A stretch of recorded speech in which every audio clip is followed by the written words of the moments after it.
A chill wind whispers through the sterile corridors of the Chronos Research Facility, a place where the very fabric of life is stretched, tested, and sometimes irrevocably altered. A place where silence often speaks louder than screams. The whispers from the void. Good evening, seekers of the unknown. Tonight we delve into a tale that blurs the line between scientific ambition and cosmic horror. A tale of genetic experimentation, of extraterrestrial DNA, and the terrifying consequences of playing God with forces we cannot comprehend. Our story begins not with a bang, but with a whisper. A whisper carried on the solar winds, a signal detected by the deepest reaches of humanity's galactic gaze. Not a message as we understand it, but a biological imprint. Embedded within the crystalline structure of a meteorite recovered from the desolate plains of Antarctica was something else. Something not of this earth.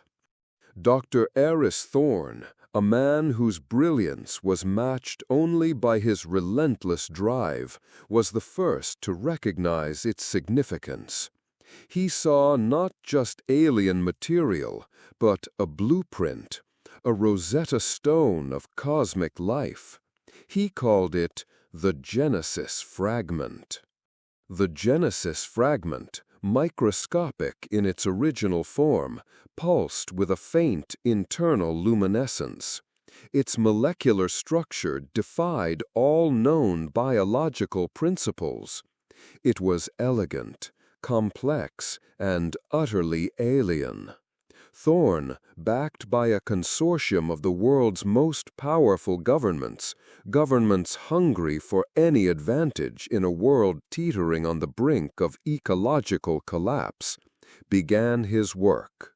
His laboratory, deep beneath the earth, became a sanctuary of forbidden knowledge. Armed with the most advanced genetic sequencing technology, Thorne and his team embarked on the monumental task of decoding the Genesis Fragment. Days bled into weeks, weeks into months. The initial euphoria of discovery gave way to a creeping unease. The fragment's DNA didn't just contain genetic information. It seemed to learn. It adapted to the simulated Earth environments, evolving in real time, displaying a terrifying malleability. Thorne observed it, fascinated, recording every mutation, every bizarre cellular rearrangement. He believed he was on the cusp of something magnificent. Something that would redefine humanity's place in the universe. The first synthesis. The first successful integration of the extraterrestrial DNA with terrestrial life was a mouse. A simple lag mouse, common and unassuming. But after the gene splice, it was not. Its fur developed an iridescent sheen. Its eyes, once dull and brown, glowed with an unsettling emerald light. Its intelligence, typically rudimentary, surged. It solved complex mazes with startling speed. It displayed problem-solving capabilities beyond its species. Thorne was ecstatic. He called this first hybrid Project Chimera. He believed he had unlocked the key to accelerated evolution. Imagine, he mused, a human intellect amplified, a human body immune to disease, capable of self-regeneration. The possibilities, in his mind, were limitless. The ethical considerations, however, were becoming increasingly blurry.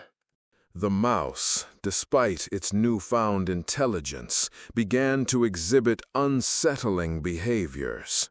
It would stare at the observation glass for hours, seemingly trying to communicate.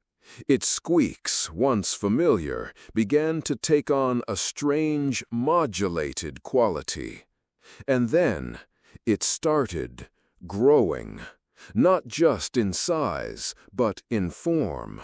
Its skeletal structure subtly shifting, its musculature redefining itself into something lean, something alien. The unveiling of Subject Delta.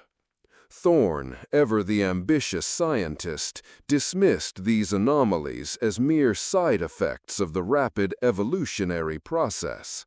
He pressed onward, scaling up the experiments. From mice to larger mammals, from larger mammals to something more. His team, initially enthusiastic, began to show signs of strain. They whispered of nightmares, of feeling watched even in the sterile confines of the lab. One technician, a young woman named Dr. Anya Sharma, who had initially championed Thorne's vision, began to express grave concerns. She saw not just accelerated evolution, but a malignant transformation. She saw a mimicry. The true horror began with Subject Delta. Not an animal, but a specially cultivated organic matrix designed to be a blank canvas for the extraterrestrial DNA. The results were beyond comprehension. Subject Delta grew rapidly, forming a complex, sentient organism that defied categorization. It possessed multiple limbs, each ending in razor-sharp talons. Its skin rippled with pulsating light, and its eyes, they were human-like in their intensity, but held an ancient, predatory intelligence. It communicated not through words, but through an intricate series of telepathic impulses that resonated directly within the minds of the research team.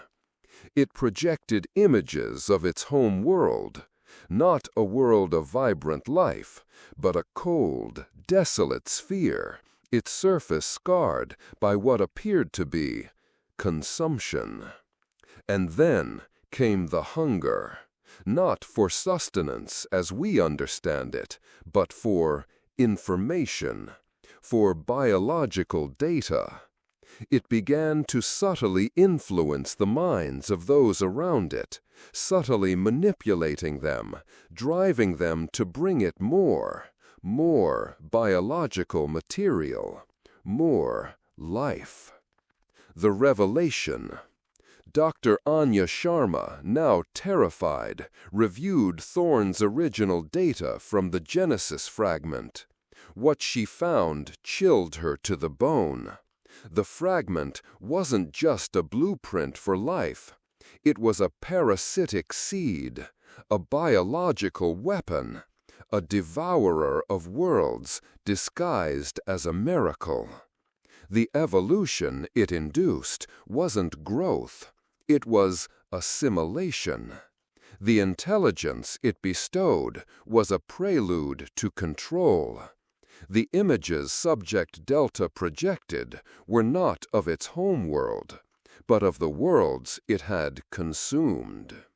Anya confronted Thorne, her voice trembling, but he, consumed by his own ambition, by the allure of ultimate knowledge, refused to listen.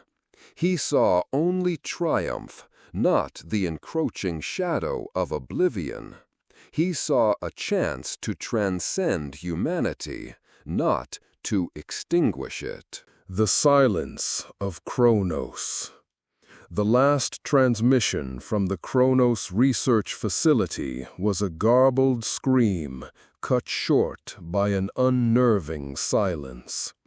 Emergency protocols were initiated, deep earth hatches sealed. The world waited, holding its breath. Days turned into weeks, weeks into months. No further communication, no signs of life. Some say Thorne, in his final moments, understood the true nature of his creation. Some say he became part of it. Some say Subject Delta, now an unfathomable entity, still resides within the sealed depths of Chronos, growing, waiting. The truth remains buried beneath the earth, a testament to humanity's hubris and the terrifying potential of forces we do not, and perhaps should not, understand. The universe is vast, and within its endless expanse there are horrors that transcend our nightmares, and sometimes we invite them in. Be careful what you seek in the darkness, for sometimes the darkness seeks you in return. And so the whispers from the void continue. Until next time, stay vigilant and question everything. Good night.